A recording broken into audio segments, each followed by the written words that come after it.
It's not about, it's not about, it's not about the injury.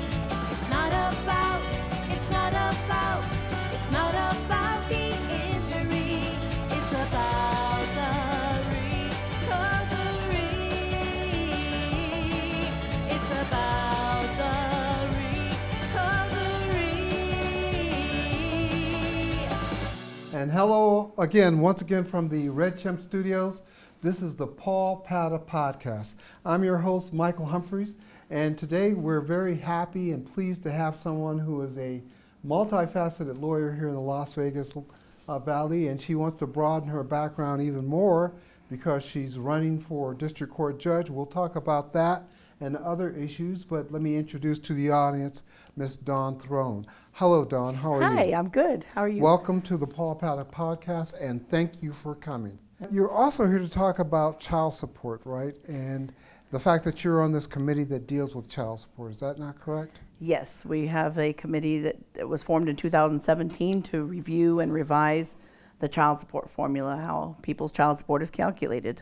Now, as a lay lawyer, when I think of domestic relations, I think of just divorce. Is there more to it than just divorce in terms of domestic relations law? Yes, you have custody cases where people weren't married or they're post-divorce custody fights, guardianships for both adults who need somebody to take care of them or for children whose parents can't. One of the side aspects of your practice is serving on this committee that deals with child support, right? Yes. Okay. Let's talk a little bit about what child support is. Why am I entitled to child support?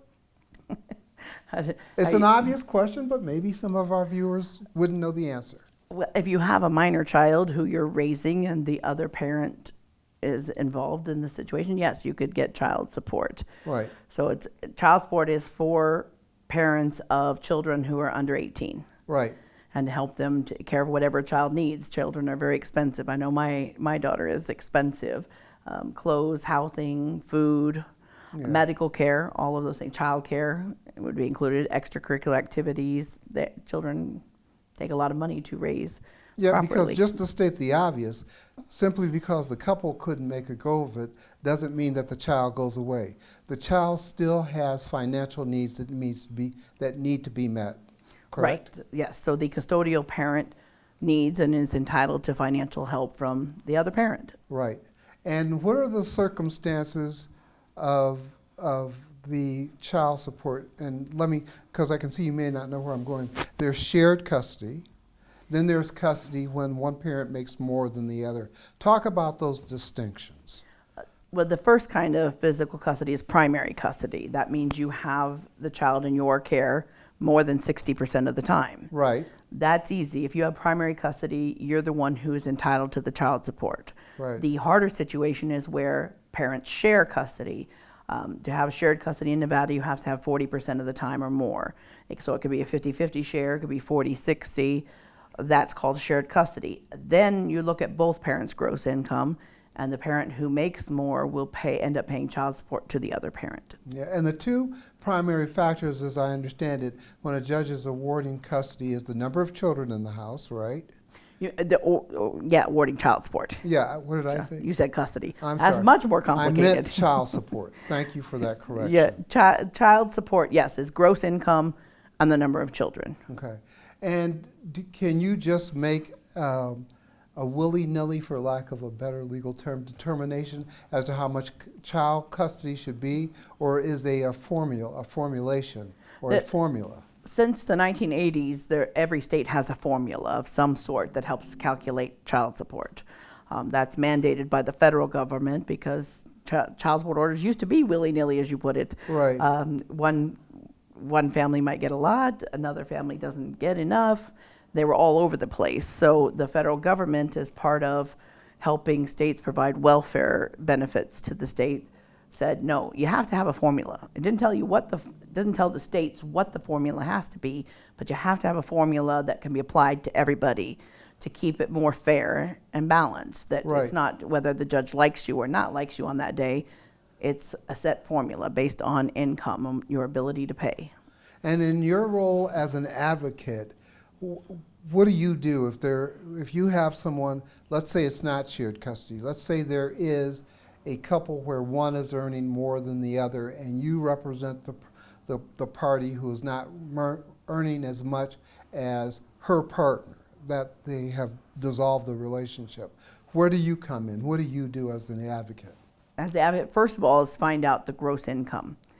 Sometimes that's very obvious. Somebody is an employee, they get a paycheck, then you look at their paycheck and that's their gross income. Other times people are self-employed, or in Nevada we have a lot of workers who make tips. Mm-hmm. Then it becomes more difficult to figure out what the gross income is. So that's the first fight, is gross income. Some cases are easy, some cases are hard. Somebody owns a business, you got to look at the records, the financial records, the tax returns. And let me just interrupt, you use the word fight. Sometimes it can be a fight, not a literal fight, but a metaphorical fight. A legal fight, yes. Yeah, a legal fight. People don't part with their resources easily, right? Right. So first of all, yes, they can have a disagreement about what the paying parent's income is. So you Right. start with that fight. A judge has to resolve what is the gross income of each parent. What was the goal? What was the mission of this committee as it related to child support, and who was the committee made up of? Well, the committee was created by the legislature and in 2017, and they required us to have a broad range of people. Judges, there's 3 judges. There are 3 deputy district attorneys who deal in child support. There is an appointee from the director of the Division of Welfare and Support Services. That's a state individual. Then 2 private attorneys. I'm one of the private attorneys that were appointed by the family law section. Once again, you're special. You got appointed, right? I was appointed. And then there's also 2 assemblymen or women and 2 state senators, 1 from each party. And just tell our viewers in just a minute or two what the mission, sort of capsulize what the mission was when you sat down at this committee, what the goal and what the goal was, and what was the outcome of that mission. What did you finally decide upon? The goal of the committee was to look at, the state had commissioned a study of our child support cases and how well we were doing on them. First of all, were they meeting economic needs? Second of all, the federal government gets involved in child support, but they want you to have most cases decided based on the formula. Okay. Deviations are not looked at as a good thing. But the goal was to look at that and make sure our formula was adequately meeting the economic needs. What we use in child support terms is the right size order for each family. Okay. Okay. So you want to, if you get a right size order that a party can pay and thinks is fair, they're more likely to pay. That's the goal, is to make sure people are paying what's ordered. And did the committee reach any conclusions? Yes, we came up with a much different formula. We came up with a whole set of regulations that then went through the process of becoming a whole chapter in the Nevada Administrative Code. And that formula is what the judge applies in setting a child support in each individual case. Yes, so it's based on just the number of children and the gross income, and then you come up with a formula amount, and then judges have some discretion to deviate from that based on the individual circumstances of a family. Let's close on a positive note. I would like for you to tell me and tell the members of our audience what distinguishes you in terms of your skill set or your experience or your background or your personal history that says, hey, you make a qualified person to sit on the bench. It's a combination of professional and personal experience. I've been doing this for 23 years. I've specialized in family law. I understand the family law issues very well, but it's also personal experience. Not only have I represented clients in 23 years in all areas of domestic relations, I've also been divorced myself. I am going to be 50 this year. I have life experience. I have raised stepchildren. I've helped my ex-husband through a custody fight for his son. I have my own daughter. So I understand being a parent. I understand going through a breakup, going through a divorce, even when it's in the best interest of the couple to go their separate ways. is still very painful. All right. I can empathize with them. I can understand where they're coming from. I can understand the fear that they're coming to the court with. They don't know the process. They don't understand it. Lots of people are coming to family court without an attorney. We call them pro pers. So they're trying to navigate getting a divorce or getting a custody order or a child support order without an attorney.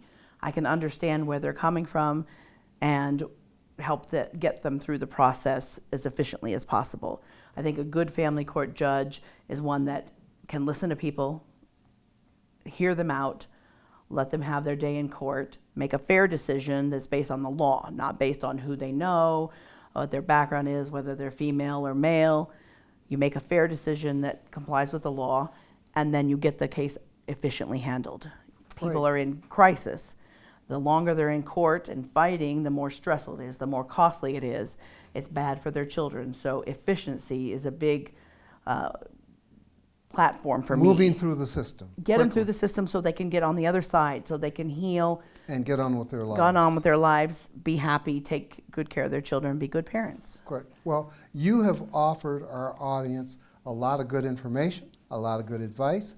Thank you for coming in. I appreciate you coming in today, Dawn, and thank you all. And we look forward to seeing you again for another installment of Paul Padda, People for the Law. Paul Padda, People for the Law. Excuse me. It's late on a Friday night, so thank you for coming in late, and thank you for joining us. We'll see you for another installment. Thank you very much.